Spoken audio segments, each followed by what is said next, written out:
So I watched a film the other day that completely stumped me. Basically, 3 schoolgirls walk into this rock formation in the Australian bush. And what's crazy is they never come back. And somehow, when Picnic at Hanging Rock came out in 1975, a significant chunk of the audience genuinely believed it was based on a true story.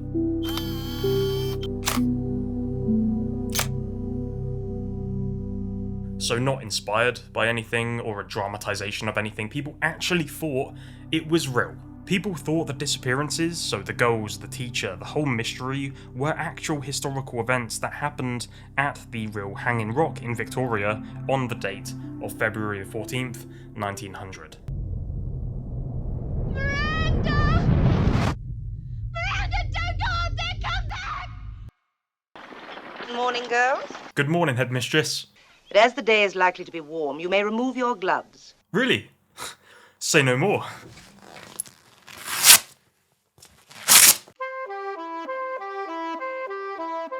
Of course, they were completely wrong, which is a good thing because no one wants any missing kids cases, but it was quite funny to think about. Because the original story was a novel written by Joan Lindsay and it was published in 1967, and the idea came from a few dreams she had.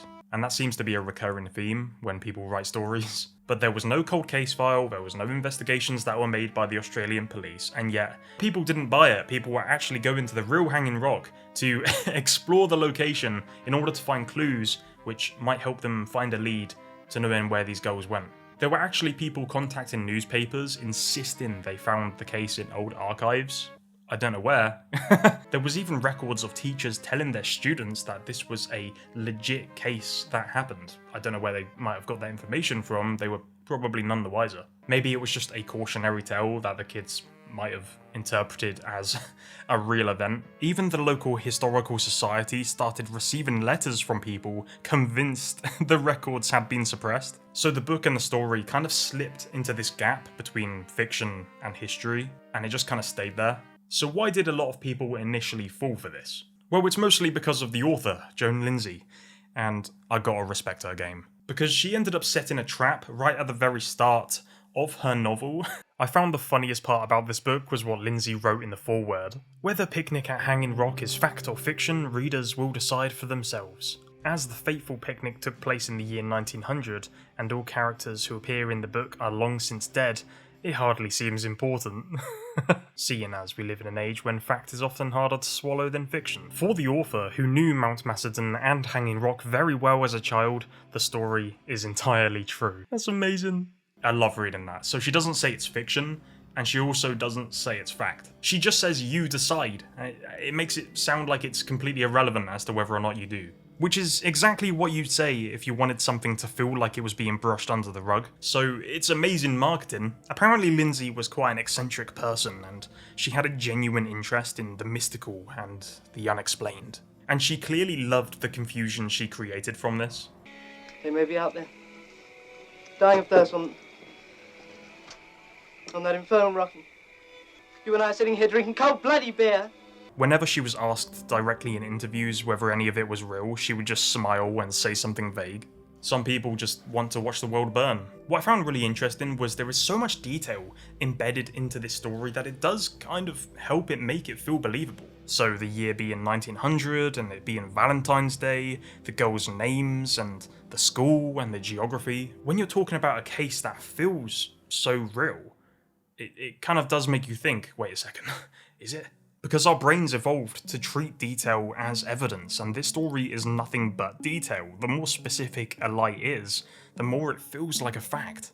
I did my own bit of digging into the film to see how accurate it really was, and there were some issues. I mean, one instance was that the film and the book takes place on a Saturday, on 1900 Valentine's Day, when in fact the day actually fell on a Wednesday. It's just a little thing, kind of nitpicky, but you know, people probably didn't really care to research it at the time, they just assumed that was what it was. It can still fool people. The third reason I think it sold itself so well to people as a true story is that it fits something people already half believed about the landscape itself. Aboriginal cultures in Australia had regarded places like Hanging Rock as spiritually significant for tens of thousands of years, something like 60,000, and it's incredible to think how much history is there. And that type of knowledge wasn't readily accessible to the white Australians around the 1970s. It was just hard to access, they didn't quite understand, but I feel like there was a feeling there. They can understand that there was some spiritual attachment the Aboriginals had with the landscape. I suppose it was a feeling that some places operated by different rules, and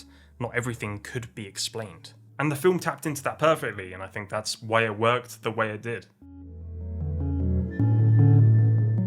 So the director Peter Weir understood something crucial about the source material, because its power came entirely from refusing to explain itself, and he built the whole film around that refusal. Think about how mystery films usually operate. You know, the camera becomes the detective, it lingers on clues, and it gives you things to piece together, and Weir does the complete opposite of that, I think. When the girls start climbing the rock, the editing goes really weird. It's like time just warps, and it made me feel a bit sick, to be honest. You see the girls moving in slow motion, and the dialogue completely disappears and it gets replaced by music. And then the three of them walk around a corner, and then the camera just holds on the rock, and the women don't come back. And you're just left staring at this rock. Like, where did they go? Those bloody aliens. Headmistress! Some students have fallen into the back rooms again. The camera doesn't follow them because there's nothing to follow. And that's the whole point, because you want it to move, you want to know where they went, and the film just looks at you and says, no, you're just going to sit there and accept their fate. The location itself was clearly shot to feel wrong, and not the type of wrong you'd feel in your average horror film. It's something more unsettling. It's wrong in the way that it just feels like it exists by completely different rules. So Weir and his cinematographer Russell Boyd shot through gauze and stocking material over the lens, which created this diffused, dreamlike look. The rock itself doesn't look like a film set or anything, it just looks like a dream. It looks like a place that doesn't quite exist in reality. It's like a middle ground. And then there's the music, which was lovely and didn't stress me out at all.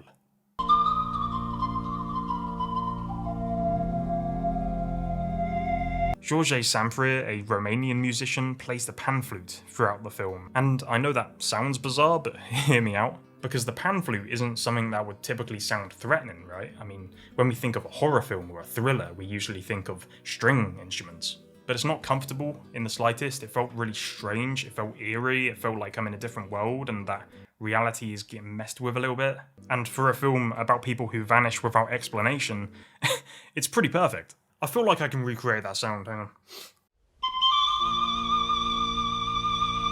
Years later, even the people that were skeptical about the original mystery said it was really the music that stuck with them. So it's not specific details or plot points or anything, it's really the atmosphere. And it just never really left. So here's what the film ultimately did, beyond the hysteria. It actually helped in a lot of ways. Because at the time, Australian cinema was still figuring out what it was. There was a lot of attempts to imitate Hollywood, so there wasn't much that felt distinctly Australian. And Picnic at Hanging Rock changed that by proving that the landscape itself was an asset. It wasn't something they should be embarrassed by. Because actually that was a real thing called the cultural cringe movement. And it led to a fantastic decade of Australian filmmaking. This film was part of many films which made Australia find its footing. Now here is the bit that broke my brain. Because it turns out that Joan Lindsay wrote an ending. Yes, I couldn't believe it. I was really surprised when I found this out. It was a final chapter, it was chapter 18, that actually explains what happened to the girls, where they went, and what the rock was. So the author completed the book with this resolution, but just before it got published, she took it out and gave it to her publisher, and they made a deal that after her death, then chapter 18 would be released. So Lindsay died in 1984, and the chapter was published in 1987 as a slim companion volume called The Secret of Hanging Rock. So if you don't want to know the secret of Hanging Rock, you're going to have to skip to this time code, because I'm about to spoil it for you. Here we go. So I read through the chapter, and it's genuinely quite strange, because the girls lose track of time in a way that the book kind of implies they slip through it. It turns out the rock functions as some kind of portal where normal rules don't apply, and there's these reptilian creatures, and the rock itself feels as though it's sentient. It's like they just end up in a different universe. So there is actually a girl who escapes this place, and this happens in the book and the film too. She's called Edith, and she gets back to the school, and she's totally abused by her classmates because she can't give them a reason as to why they disappeared. Where did she go? She can't actually describe where she was. The human language wasn't built for where they went. It's beyond all human comprehension, and it's really Lovecraftian in that sense. The reaction when it was published was fascinating because half the readers felt it diminished the book, that the whole power of the story actually lived in the not knowing. The lack of resolution is what made it so interesting, and I definitely would agree with that. I feel like Lindsay was right to cut the ending from the original story because it did feel quite unsatisfying. It didn't really give much of a resolution. It kind of opened a deeper mystery, a deeper mythos of this world, which maybe she could have made more stories on, but she didn't. So Peter Weir, the director, he chose to ignore it entirely and stuck with the original ending. And I think that was a good call too, because chapter 18 seems to just replace one mystery with another. In a film, it would have just come across as quite deflating, but the fact that there was a hidden chapter that was only going to be released after the author's death, it was way better of an idea, and it just shows how good at marketing she was. There might have not been any intention of making it like that, but it was a brilliant mystery, and she kept noise around this story for ages. So Picnic at Hanging Rock is 50 years old, and it's still genuinely strange to watch. There was a series in 2018 that tried to revisit it, so that exists. The real Hanging Rock has a gift shop, so if you want, you can buy yourself a poster of some missing girls who never existed. The film influenced loads of filmmakers, so you can see its story embedded in films like these. And even though I've definitely not been to the actual Hanging Rock in Victoria, I feel like if you went, you might feel something. It might not be anything you can name, it might just be the feeling that you are this very small, very recent thing standing next to this massive ancient thing that was there long before you existed and will almost certainly be there long after. And it might eat you. So maybe that's what the film is really about. Maybe it's just a permanent reminder that we are temporary, and some places know this. But if you do visit Hanging Rock, or any similar places with your friends, then, I don't know, maybe put a lead on them or something. Stop them from wandering into the back rooms.